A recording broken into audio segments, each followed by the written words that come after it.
people who think that only Western civilization is the only thing that exists would also look at it that money is all that life is all about. Wheat actually colonized humanity. The way wheat has multiplied the number far outpaces how humans have multiplied the number. So wheat has claimed more acres of the earth by virtue of colonizing humans and using humans to spread it.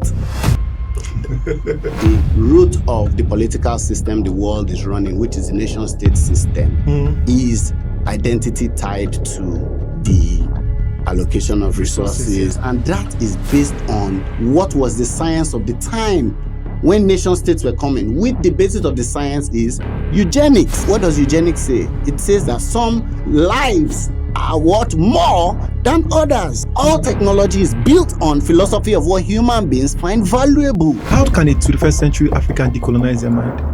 Have to read. Hi guys, welcome to another episode of our podcast, the Fred Admiral Podcast. Now, we're dedicating this season to talking about a new civilization, a new heaven and a new earth, and people who are embodying what it means to be in this conscious way of living. From how we steward our families, to how we run our businesses, to what we think about life. This episode is really about that. Our guest today, Wale Adegoke, is not just the CEO of Nimbus. I really think he's a philosopher at heart, someone whose own love for knowledge and spirituality is helping him unfold in new ways that I think the world needs to study. For many of us that have questions about our faith, you've wrestled fear and doubt. You question what the things you hear is not the things you're seeing and observing. I think there's a space for you. This podcast will help you unpack those questions. We don't always come with answers, but we help you think. Our greatest challenge are not always the unanswered questions, but the unquestioned answers. So leave sometimes with the answers you don't have. Sit with them. After this intro, you get to meet Wale. Stick around. So Wale, you're welcome. I want us to start by, is there a movie that has redefined life for you? I'd like us to start with that. Okay. So I'll just say one movie, but there are lots of movies. Okay. But this movie is what came to my mind, and it's actually impactful to me. Wolf of Wall Street. Yeah. What stood out for you with that? So, Wolf of Wall Street for me is more like a man-child. Do you understand? Like, I watch them. They have all the resources and everything, but they are children. And that's like, it struck a chord with me because that's what I always wanted as a child. I wanted to have all the resources, but still be a child. Yes. You know, all the responsibilities would be nothing like to me because I'm a child. So I won't see that side. You know, that's just like a dream life. So, and that's what cinema is about, like an escape. So for me, I think Wolf of Wall Street is, a masterpiece. Let's talk about books. Which book do you think opened you up in ways that no other book has? There are a couple. There are a few, right? Just once again, yeah. Once again. Maybe your top three. Top three, okay. Sapiens. Okay. Yuval Noah Harari. Joseph Campbell, Hero with 1,000 Faces. Fantastic. And then Autobiography of a Yogi. Interesting. By Paramahansa Yogananda. Yeah. So all these are outside of the Bible. Yes. But why these three books? I think that, at least I know about Sapiens. I know about all the three books, but just wondering what resonated with you with these books that stood out for you? They're all different, but amazing, spectacular, different. The authors, Yuval Noah Harari is a gay man, is an academic, a professor, a Jew. So that's him. That's quite interesting. Then the book and the subject matter, human history, recorded human history, basically telling you I tried to encapsulate it, and he did it in a fantastic way. Changed my perspective on the world, like on life, right? Like, talking about Hammurabi, how writing and knowledge started, how laws started, the first recorded law being the Code of Hammurabi. There are a lot of things. There's even something in there about how wheat actually colonized humanity. Interesting. Yes, Mm. a lot. So that's With sapiens. the inanimates. Wheat makes bread. Yes. We do everything for bread. Oh, Our I plantations get. of wheat Okay, I get. In the control. metaphorical sense. Well, we can talk about metaphorical sense. Literally, it changed the way we live from hunter-gatherers into sedentary because we have to tend to it with the seasonal growth. And so we have to arrange our life towards making sure that we can tend to it because we need it to feed. So it's almost like wheat brought about a new civilization. The way wheat, you think human beings have multiplied in number since agriculture, but the way wheat has multiplied in number far outpaces how humans have multiplied in number. So wheat has claimed more acres of the earth by virtue of colonizing humans and using humans to spread it. Okay. I think I need to go sit with that book one of these days, because let's talk about the second one, Joseph Campbell's Hero of a Thousand Faces. Hero, that's so the man, Joseph Campbell, you'd go to YouTube and listen to some of his interviews. Yes. Powerful mystic. You are calling him a mystic, but he never acknowledged himself as a mystic. He only acknowledges himself as an academic, as a scholar. Only. That says a lot. Even under pressure of an adoring interviewer to admit that he is a mystic, or at least representative of what he modestly shut that down and identified as a scholar. Do you identify yourself as a mystic? Man, we're talking about books here. I've had a quote that the future belongs to the mystics. So I cannot. I don't think I'm bold enough to come out and say I'm a mystic, but I've had mystical experiences that I interpret as mystical, and other people have been involved to witness this, and see. So, and somehow they know, the witnesses, they know. So it's not something to be broadcast. Yeah, but here is the thing. I think that mystical experiences differ, but they're in the world today with religion, across all religions, there are fundamentalists and there are mystics. So even when you enter Christianity, there are fundamentalists and there are mystics. When you look at Islam, there are fundamentalists and there are mystics, the Sufis. Buddhism, I don't necessarily see them in that spectrum, but of course, they are fundamentalists and they're also mystics.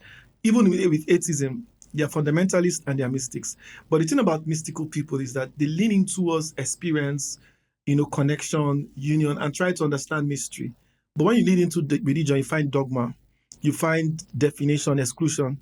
I'm in, you're out. So mystics keep curiosity at the center. They hold space to say, okay, let me learn, lean in. So you might likely find in the 21st century a mystic pastor, a mystic imam, and a mystic Buddhist having coffee.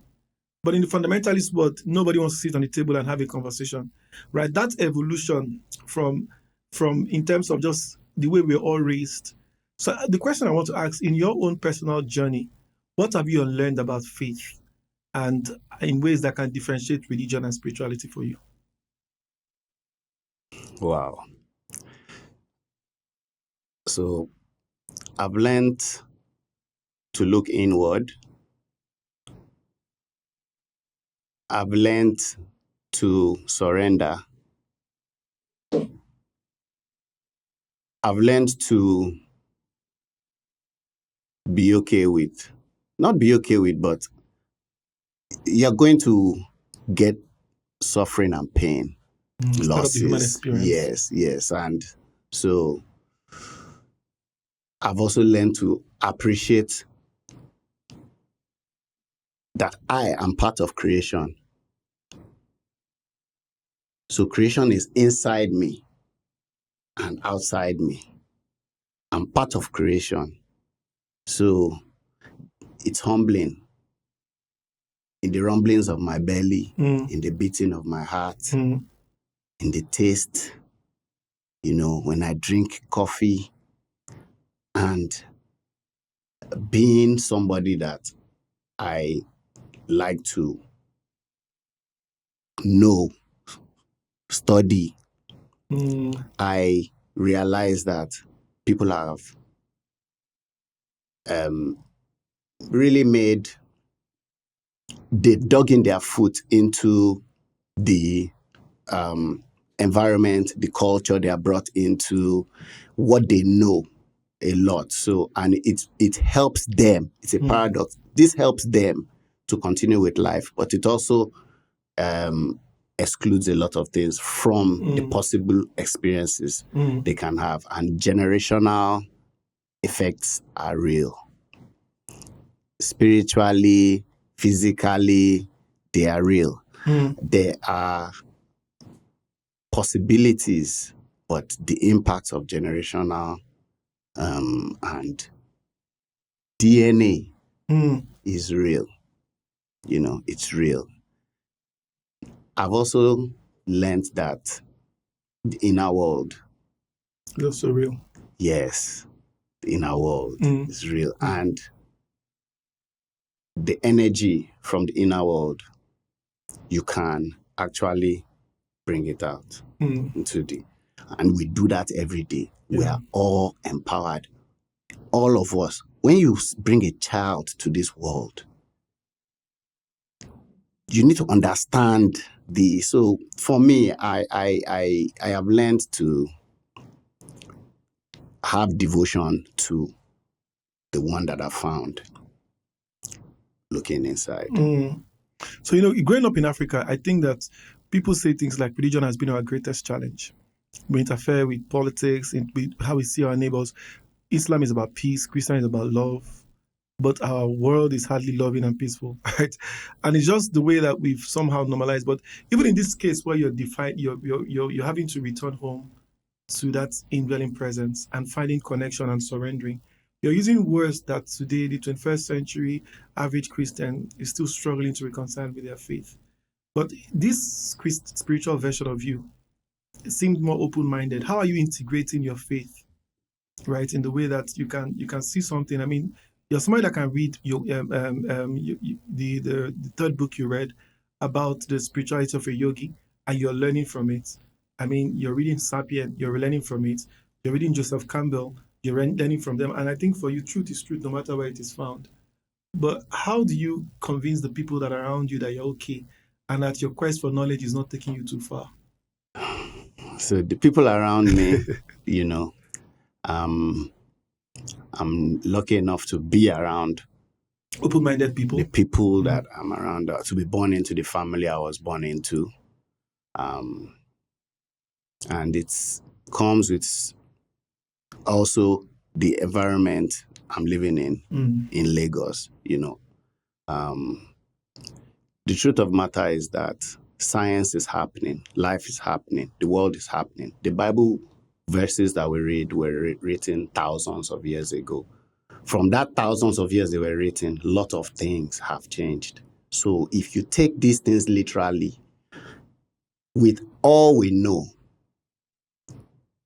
it's really, really, really tough. But when you understand it's like poetry, you can take it metaphorically. Truth and fact differ. They are facts and they are truths. So this nomenclature, a lot of people are not even in Nigeria, unfortunately, are not even on the level to even understand the difference, the nomenclature, and this truth and facts are different.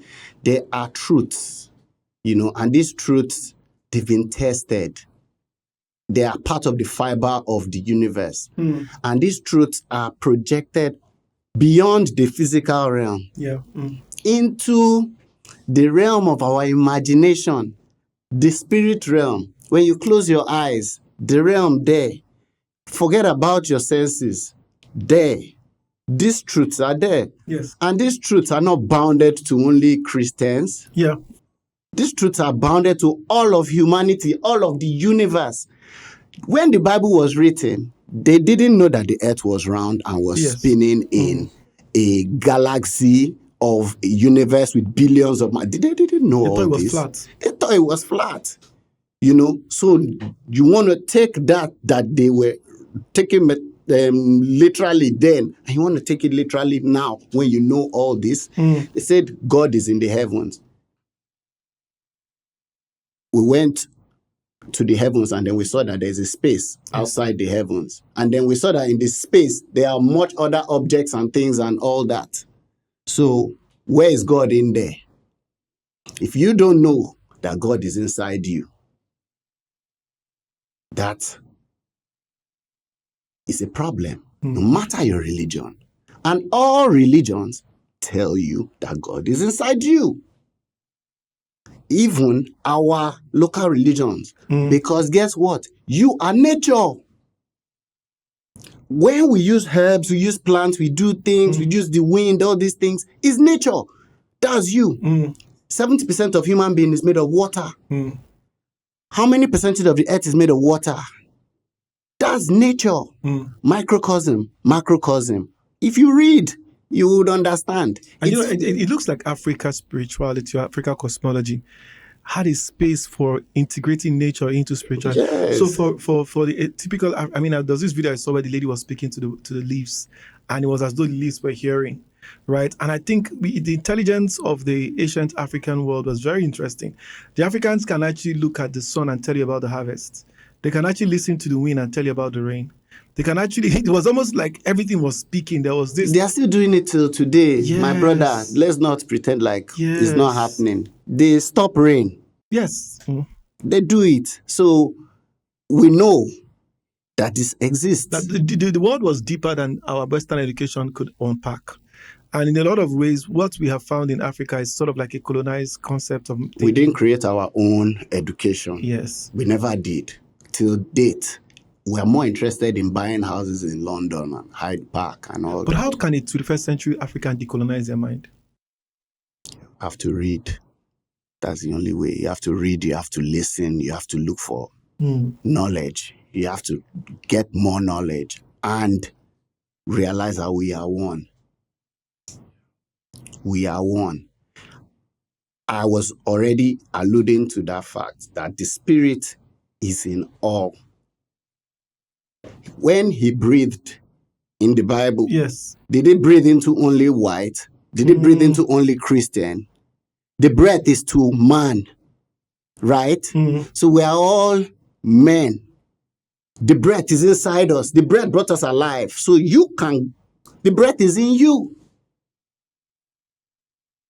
The breath is in the Babalawo and the Dibia. It's there. So, the interesting thing is, one of the things talking about Jesus as an archetype. And in the way that people say things like, if you look across ancient cultures, you find archetypes of the divine. Right now, I know that it's hard for those of us raised Christians to even agree, because we need to maintain an exclusive position where we have a complete exclusive take on truth. But in a lot of ways, when you look at the way the Buddha was presented, or you look at the way Jesus was presented, or you look at something about Muhammad, you find that they were all giving snapshots of possibilities about the way of being in the world. It's about love, it's about peace, right? Have you made that sort of connection across all of this region? And let's, even on the science side, you talk about how science talks about intelligent design, the mystery and the wonder of creation, the quantum field of possibilities. Science is now telling us about epigenesis as neuroplasticity, the fact that your body can heal without even making an extensive prayer, that there is even that belief is biology, right? That your belief is where the magic is, and as a conscious creation, there is correspondence, and that you're constantly putting energy into the world and taking energy, that in fact, you are an energy being in motion. Like at the end of the day, what you fundamentally, we undermine, I don't think we've identified and known ourselves enough as this energetic field of power and possibilities. Fedi, I was saying getting political and things like that. I see you're going there. Not so fast. We're working around it. Because, you can't, once you start coming to identity, yeah, somehow politics starts coming in. When we hear what's happening in the world right now, I'm having this conversation with you. There's a raging war in the Middle East, and all that. Identity is at the core of the war, and also resources. somehow the mix between identity and resources, those with the pen can play that narrative, those ones, those higher minds that are either evil or good. They can play that within identity and resources to allocate and control and power, get more power. You know, one of the fundamental things has always been battle between good and evil. As a black person, as a Nigerian, what is good? What is evil? Who should I support? What is my agenda? What is my story? What should I believe? Where should my resources go? Who's telling me that? But there are people who have done that for their own people. Do you understand? On that level. So we can be on the level of talking about, what we're going to eat tomorrow and things like that. Survival. And some people can be on the level of dictating what the technology that will control everybody would acknowledge as human. Acknowledge as human. One of the key things in that Yuval Noah Harari's book was the new religion, humanism. Yes. I know he was pushing a lot of secular humanism. Humanism versus Christianity and Judaism. I'm not going to talk much about that, but whoever is listening, you think about that. Which one favors you as a black man? Right? And where are we going to go with that? So, it's very interesting because when we talk about humanism that puts human flourishing at the center, it's attractive. But I've also seen Christianity that embraces human flourishing, and I've also seen Christianity that embraces colonization. I've seen, because the Islam came through Arabs, and it's still colonization. The West brought Christianity, still colonization. But at some point, I'm looking for, what is favorable to human race? How are we being called to? So if I find humanism that eliminates God, but at the core of that humanism conversation, there is also a condoning of injustice, I fear. So one of the things that I respond to is, where is the universal presence of love, right? I think that wherever love is, I tend to find resonance, right? And unfortunately for the world in which we live, a lot of humanist philosophers are even propagating more social justice and love and advocating for safe spaces where people can be. On the other hand, Christians and Muslims are about territories, fighting for resources, controlling borders. So it looks like love is in short supply. The people that even want to do less of religion seem to even have an embodied prayer. It's a contradiction that every Christian must wrestle. You understand? Because if your gospel of love, you're known more by what you hate, then there's a problem. If you cannot call Gaza out, you cannot call the Israel war out for what it is, whether it's genocide, you can't speak to it. Like, our politics is so infused. So it's a challenge, right? And I think that's one of the reasons I kind of like your energy. The fact that you've been able to sort of like create a space safe. You're trying to be safe and safe as possibly can be, right? We all should, because Lagos crazy. So at the end of the day, but what is most attractive for you in any of these things when you look at humanism and you see that at the end of the day, yes, 90% of Nigerians identify as Christians and Muslims, maybe 95%, and see Benue, 200 people just died, and everybody was concerned about the inequality. The inequality, economical inequalities. One of the guests that I had on the show was talking about resettlement and how, in our attempts to reclaim and build mega cities, there has not been an integration of the poor, but an elimination of the poor. Right? So we find that our policies are devoid of love. Like, even as a constitution, when you go to the hospitals, people complain about sometimes people want to just pay for, they can pay before you stop the bleeding. They rather you die bleeding than you owe. Like, it's just so weird. But how do we bring humanity into humanity? Or how do we bring back that being human into our humanity? So I'm a positive thinker, and I am an optimist.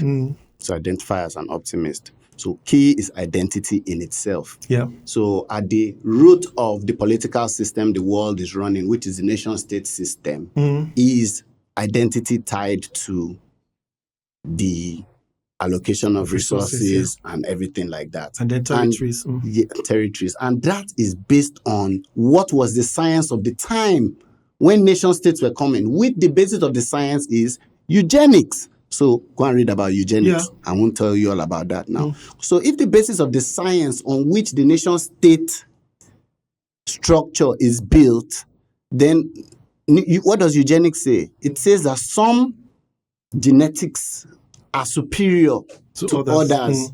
So basically, which is what racism is based on, that some lives are worth more than others. And that's why of the billions of people on this earth, if you look at the amount of GDP, the amount of money that is belonging to some certain nations, and some certain, it outweighs it by hundreds. Do you understand? So the world is clearly telling you. So that was the science of that time. And it has built the system of this time. Now, among all of us that we are, because you just expounded something to me about love. Love is my religion. Love is my religion. They will say you are new age. Yes. All right. They call us that these days. There are many people they will say there are many people like you in San Francisco. Yes. You are the this, you are the that. Okay. You are not controlling this amount of resources, this amount of brute force, because that's what the world is telling us, that those that have resources and that can control brute force are the one that would. Is that what Jesus Christ brought to the world? Is that what the Buddha brought to the world? Is that what Muhammad brought to the world? It was even anti-empire state of mind. So if that is the case, then we need to look at these religions and what are these religions saying?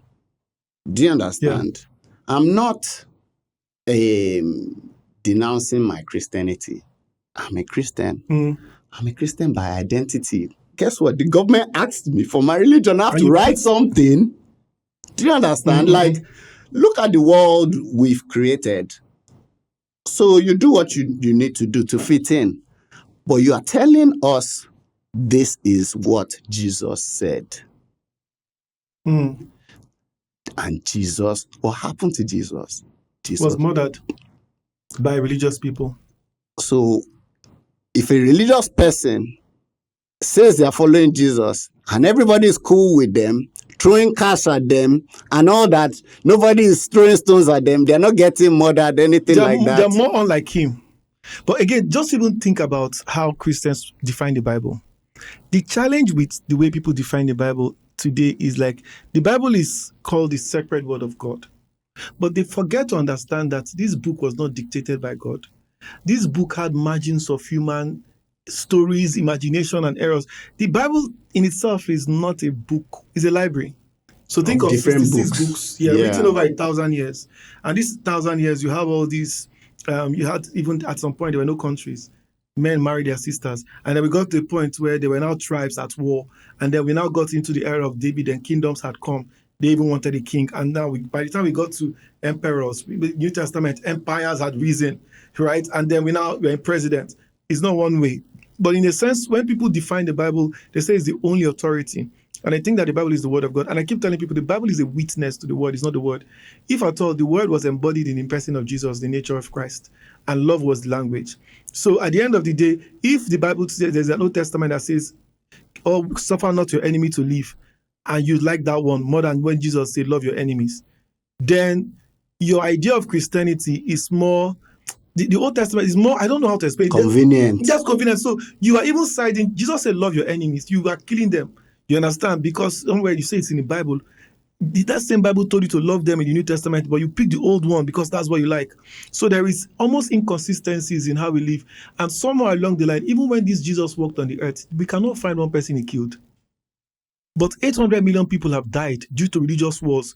And so somewhere now people are still fighting, killing more people. So even the one who came to show love did not kill. I mean, when John and James went to preach, they went with him and they called them sons of thunder. And he told them that, he asked them, they say, call down fire. He said, why are you calling down fire? Why are you trying to kill? Right? But Elijah would call down fire.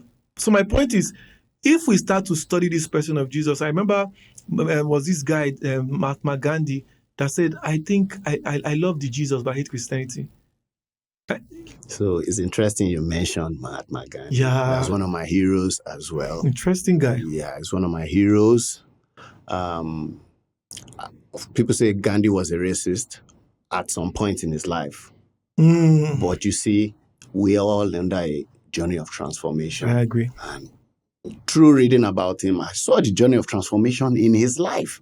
And even at the time when his greatness was being manifested for the nation of India, there are still critiques of him because Gandhi would lie down naked and,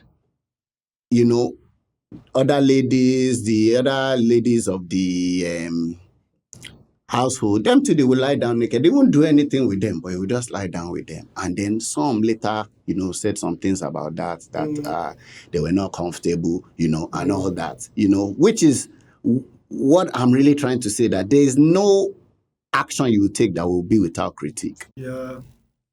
Even there was a time they said Jesus made a racist statement. You know that time when the woman came to him and said, please, she was not a Jew. She said, my child is sick, and heal my child. And he said, why would I give the bread from the house of Israel to dogs? And the woman said, even dogs are worthy of the crumbs. And he looked at her and said, hey, babe. Yes. You understand? You have the rema. Yeah, you have the rema. Said, no, this is profound. I've not seen such you understand. An insight in Israel. And that was how she got the answer. Now, there are two ways to interpret it. Some people are like, oh, this is Jesus. He was speaking parable. Maybe he was just playing it game on how to just... But there are other people that felt that was his own moment where he unlearned his bias. Now, the truth is that it could be either... It was a human. So there's a possibility that in that moment too, he might have understood, like, I can't keep this thing. Look, Freddy, Jesus said it, that you will do greater things. Yes. Jesus said it. So, what's he saying to you? That whatever you will do greater things than Jesus.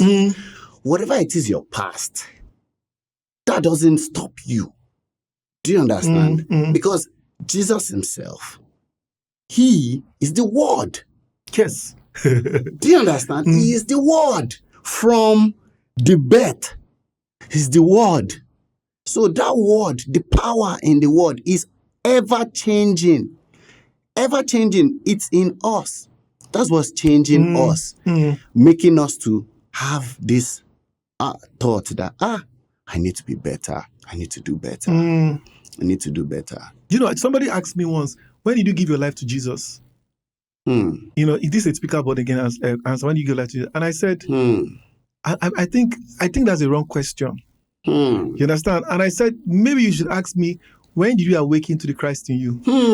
And again, the Nigerian Christians have not been able to differentiate the concept of Jesus and Christ. Oh my goodness! You understand? For them, they said they interchange it, but you will realize there are certain parts of the Bible where there's a distinction. So when he said the Word became flesh and dwelt amongst men, so biology. The woman brings the egg. The Word is a spirit. It's a spirit. You understand? And the spirit, the Word, came from God. So, but Jesus was very clear. He kept talking about, there's someone in me, there's something in me, there's a God presence. And that God presence is Christ. So he did not monopolize it. When he asked Peter, who do men say I am? They said, thou the Christ, the Son of the living God. He said, that, you get the point. But the point was that we preach about the divinity of Jesus. But Jesus is about the divinity of man. He's about how can you know that what I am, you are. So he wasn't monopolizing God, he was unpacking him. In every space is God. So, and I never, I was saying somebody, Samaritans had hated the way we hate all the things we don't like. And he wrote about the Samaritan. He told them a parable of a good Samaritan. The Jews, Levi didn't stop, highly profile guy. The priest did not stop. The Samaritan stopped. The woman by the well spoke about an encounter with him. So, there was a sense that sometimes I do this trick. I read the Bible, I look for Jesus when he speaks, and I look for when the Christ speaks.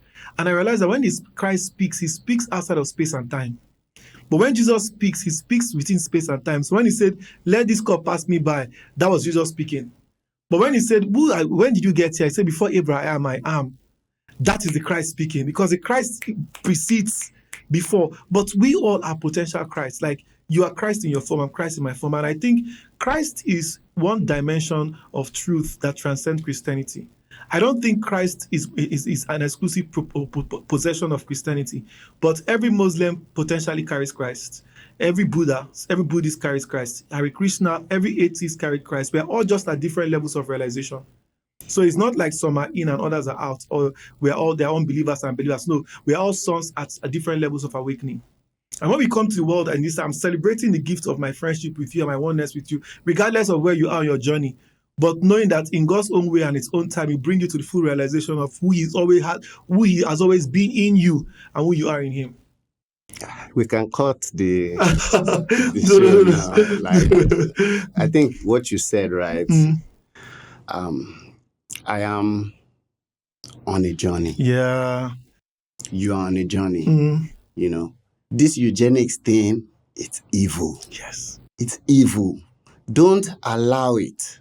And it's still running the world. Yes. Our policy, don't our allow it to become what you identify your whole life energy with. That's what I believe, that there is more. But how do you dismantle this learned, conditioned duality and hate that tends to view others? So it's about education. There are different concepts. You spoke about embodiment now. Yes, embodied. The embodiment you spoke about, some people see it as scary. You're already blaspheming. You're saying, Jesus has this. There are two Jesus. There are things. Yeah. The mind, reading the Bible literally, you're already messed up. Like, you have to read it with a level of, the spirit has to, you will see the parts of it that are talking about this and the parts of it that are talking about that. Because that same Bible, people are using it to unlock things, bind things generationally. And there are other words and books that are being used. In the past, in the Middle Ages in Europe, what we do now, writing, reading, all those things, those were the realm of the higher people, the spirits, the priests. When they caught people doing those things, they burned them as witches. Yes. They kill people at the stake. We need to understand that. We're telling everybody, reading and writing, you are actually, as a writer, you are a magician. You are a world builder. Yes. Do you understand? The power you hold. One of my heroes wrote Star Wars, George Lucas. Yes. I've never met him, but he's my mentor. He's one of my heroes. Guess who his hero is? I'm curious. Joseph Campbell. Heroes of 1,000 Faces. Yes. I actually like Campbell a lot. Yes. So even here in our studio, the animation studio, Campbell is one guy I want us to use as a philosophy for cosmology. Because I really think that there is endless possibilities when you see the evolution of the human soul. But I also think that the Bible actually is an evolution of the human soul too. So the way that I think about it is that the Bible in itself is not a reflection of the nature of God, but a growing human understanding about God. So when you come into the Old Testament, there is a sense that you can read it from the masculine meaning, which is surface meaning. There's a feminine meaning, which is coded. So for instance, you meet a scripture that talks about the garden. The garden is not just a literal meaning of a place. The garden is actually a space within a soul, where that soul has to now sort of like make choices between good and evil. When you meet Abraham is not just a patriarch.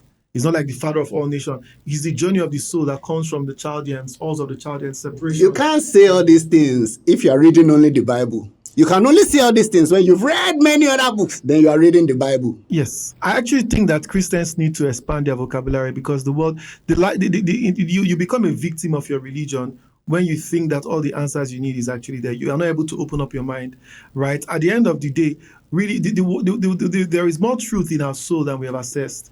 Like I've looked at Kabbalah, I've studied Kemet, right? I've actually seen. So I've even looked at some things like the Gospel according to Gospel of Thomas. Like there are different things, and I'm just like, what is here? Right? And during the canonization, what people don't understand that during the canonization, a lot of things were taken out of the Bible to keep people in the dark.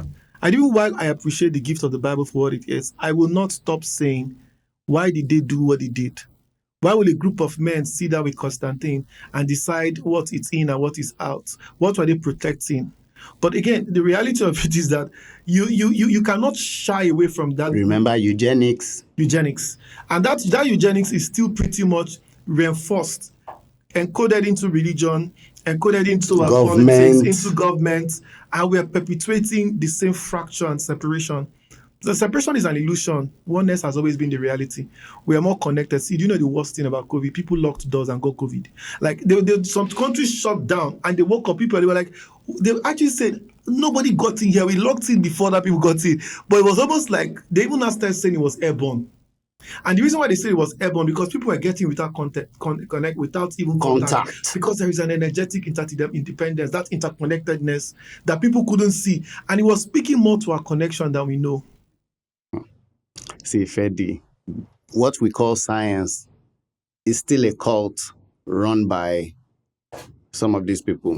I hope I'm not sounding too controversial. I can understand why you say that. Because when you look at how things are coming out now about quantum entanglement, you realize that action at a distance has always existed. It's not when they told us that it was real. And our ancestors that knew these things, they knew how they were using it.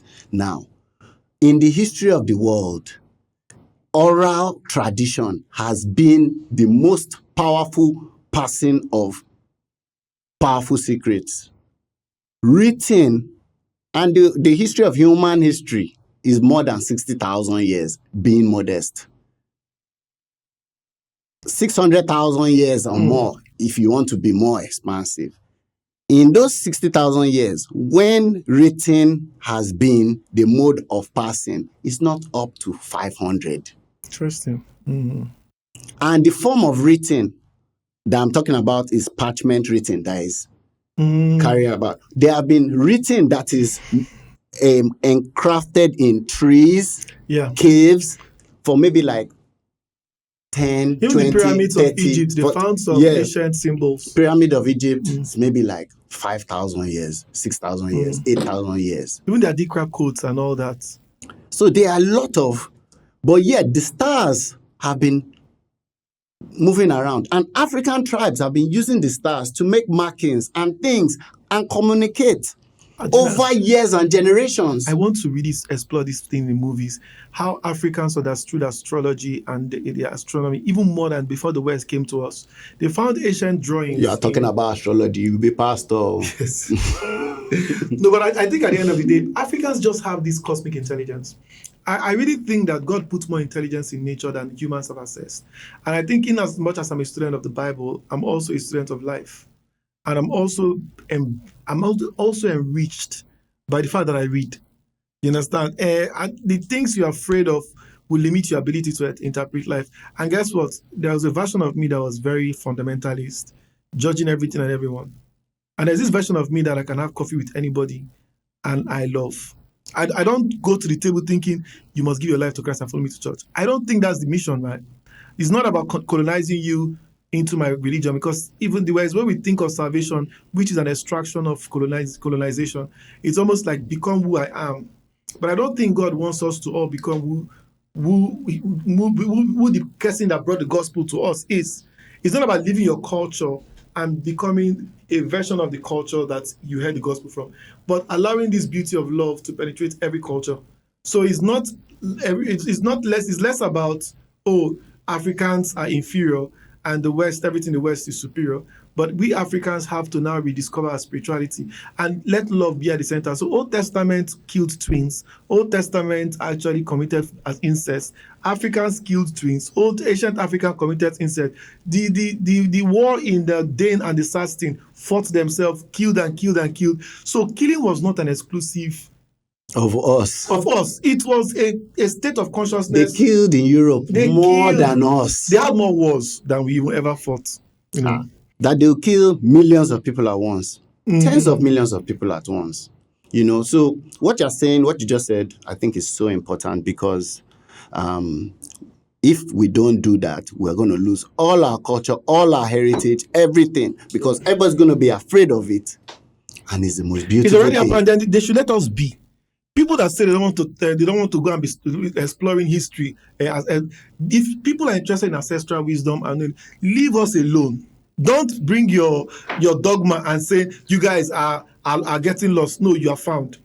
Let everybody be. So I really think I have a problem with Christians who are fundamentalists to the core, that anybody who is not sounding like them, who doesn't believe in their small box of God, they think the person is. Meanwhile, they are using iPhone. Seriously, you understand? Why are you using iPhone if you are fundamental? What is there? Yeah. Do you know where the coltan that they use to run the iPhone is coming from? Do you know how many people died, are being killed in Congo because of that? Do you care? All you care about is it must be by the Bible, this and that. No, don't even use King James. Go before King James. Go and read Torah. You understand? It's only King James, that is the... Yes, because himself, that one sat down one day and realized that I'm not clicking with this Catholic Church. Exactly. I need to find a way around this. Do they know about how the Anglican Church left the Catholic Church because Protestant movement? The king wanted to marry another wife, and that's why Church of England left. All we are saying is that nothing is perfect, but we are blessed to learn. You must learn. That one was not written in the Bible. If the Bible is the only thing you are reading, you wouldn't know the history of the Bible. I told you, how do we not get political? But at the end of the day, truth is the thing. No, truth is truth. And I think that I think there's a new civilization that is upon us as a world. And I'm seeing it even in the conversation I'm having with you, people like Kome. People are really, really now comfortable in understanding that there is not just one way to exist in this world, in my small box. But let's talk about your other side. You're an entrepreneur. You've been for over 15 years building. How's that journey been for you as an entrepreneur? Has it been the dream you always wanted to be the Bill Gates of Africa? No, that's the thing. That's the thing. It's more about how you see the people around you being empowered, and then you see the story unfolding and the possibilities of it, how it's going to unfold, and how those new things excite you, and how the new people you meet excite you, the new people that get pulled into your orbit, and when you're moving, it's like you are a comet, you are gathering into your orbit and you're getting bigger. So if it's working out right, it should be like that over time. And even if it's not like that physically, like what you are seeing, but in terms of the knowledge you have about what you are doing, because as you get knowledge, it becomes clearer what are the possibilities for any solution that you are pursuing, or the market that you are working in, and then the possibilities of you adding value to the market when you see that with your current capabilities and the resources and people that are pulling into your orbit, so for me, it's quite exciting to be in the space that I'm in right now. Not saying it's easy. Yeah, and can be stressful, but it's also very exciting. Do you think that people are afraid about AI? And what are your thoughts about AI? Is it something we should be worried about? Is AI going to become one day go to war with us and teach us a lesson or two as a human race for creating them? When you talk about deny that we exist. When you talk about AI, you have brought me back to talking about philosophy. We can't get past that. Yeah, because that's what AI is built on. All technology is built on philosophy of what human beings find valuable. And still the bias of eugenics is still getting into that. At the point of all the resources are in the hands of people in a certain way, right? Like, it's only expected. It's a snowball effect. It's a snowball effect. So for me, when I think about purpose, I think about how do I really key into Christ consciousness so I can even know what is my purpose? Because it would lead me to my identity. And me, I've seen it.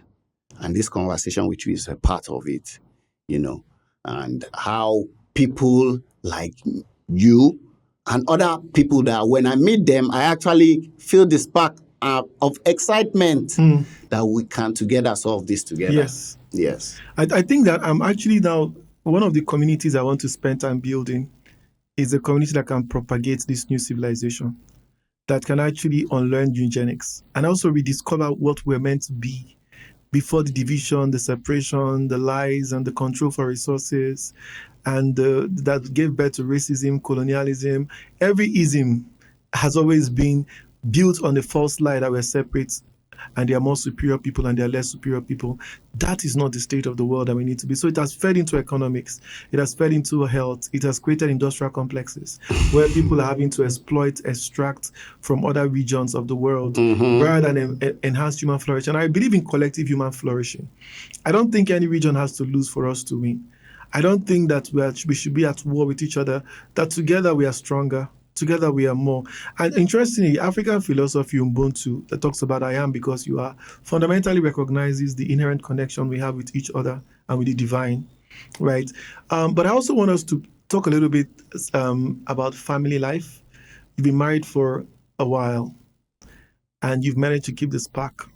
Love is pretty much a hard one these days. Marriages are going through evolution with all the feminism movement, with all the modern ideologies at conflict. But how have you been able to keep your marriage centered, and have you been able to anchor in such a way that you've weathered the storms and you're doing it the best way you know how? So, family is very important to me, and I will bring it back to our conversation about the new reality, new civilization, new earth, new consciousness. A new heaven and a new earth. Yes. You can't do it without family. Family is the base and bedrock of society. So for me, family is very important. From family, you get the biggest pain and you get the biggest joy, you know. And family is not only the people that you are born into or connected to by blood. Family is beyond that. All the things we've been talking about, we see that there is a realm beyond the physical realm. And people come into your life and become part of your family. And you come into people's life and become part of their family. Now, your spouse is somebody you take on that journey. So one way or the other, you have to carry your spouse along as people are coming into your orbit. And as your spouse is also gathering, I've always been somebody that, to be honest with you said something about feminism, but it's funny because I actually identify as a feminist. I have two beautiful daughters, and all I want for them is to be the president of the best versions of themselves. Yeah, the world. Like, you're exactly the best version of themselves. Exactly. And in doing that, I make sacrifices which I'm happy to make. And my knowledge of Christ's sacrifice I made for me doesn't make those sacrifices seem like sacrifices. Because I know that at the end of the day, I'm here to serve. And that's also the kind of attitude I try to bring towards my spouse. I'm lucky to have a spouse that is very supportive and understanding, and I've also had to change myself too, and it's that same mentality of you have to keep growing and learning. It's funny, but my wife and I both come from a very Christian background. But my wife her family was first from White Garment Church. Her maternal family is White Garment Church. And then they also have some Pentecostal too. Me, I'm from Pentecostal. My mom family was from Anglican. So you are seeing the mixture. So we're all Christians, but we are different. For a long time, I attended Redeemed Church. So in the midst of all this, you are building community of people. When you marry somebody, it's a community also you are marrying. You are not marrying somebody in isolation. Yes, so you need to also work on that. And so for me, that community of people around us and that energy that we've been able to bring together as being by the grace of God, what has sustained us till now. And, with that energy, it seems more exciting for the future years. Yeah. I'm glad that you're saying it, because the truth is, my heart has always been that we see marriages. But my last question would be, going back to your 17-year-old self. I like to define 17, 18 as pretty much a discovery stage for many young people. That's where they're making career choices. This is what I want to be. Most of the times, how's that journey been for you? If you go back, what would you say to your 17-year-old self? It's funny. My 17-year-old self helped me be who I am now. So I would say to my 17-year-old self, "Hey, you're doing a really great job. Doing a really great job, man. Like, you're doing amazing." Um, to be honest with you, I would also tell him that I should be excited because there are exciting things ahead. Ahead of you. Yeah. One question I wasn't sure if I was going to ask is losing your brother. And painful as it is, today a lot of people are living with the reality of battling suicide. Sometimes we don't see the signs. We only get to hear the call when it's late. But I do know somebody watching this would probably pick something from this. I know it was painful losing your brother, but are there signs that you think we should look for around the people around us who are going through stuff that they don't have to say? Because we keep saying, reach out to please, but suicide is as much a disease. It's not so easy. It's almost like that. People don't die of suicide; they die by it. That's something that kills. So I don't always want to put you on the burden of the person going through it, but I want to be able to heighten the awareness for people around and say, please, how do we spot it in our friends and our siblings who are carrying the weight of life in such a way that they don't want to be here anymore? So we might be able to figure out what to do before it's too late. Yeah, so in life, hindsight is a bitch. It's only afterwards you cannot be saying, this is... Because really, we're all kind of weird. Everybody's kind of weird in their own way. And so you yourself, you might want some space at times where, I feel there should be a zeal and a zest for life. And wherever it is that one should search for that zeal and zest for life. Because for me, being this proximity, questions that come to me is this thing like a disease or hereditary or something that maybe it could even affect me? As a person dealing with an adult, there's as much incursion you can have into their life. Nonetheless, isolation is a big thing, Isolation, and it's very important that also we keep having excitement about life.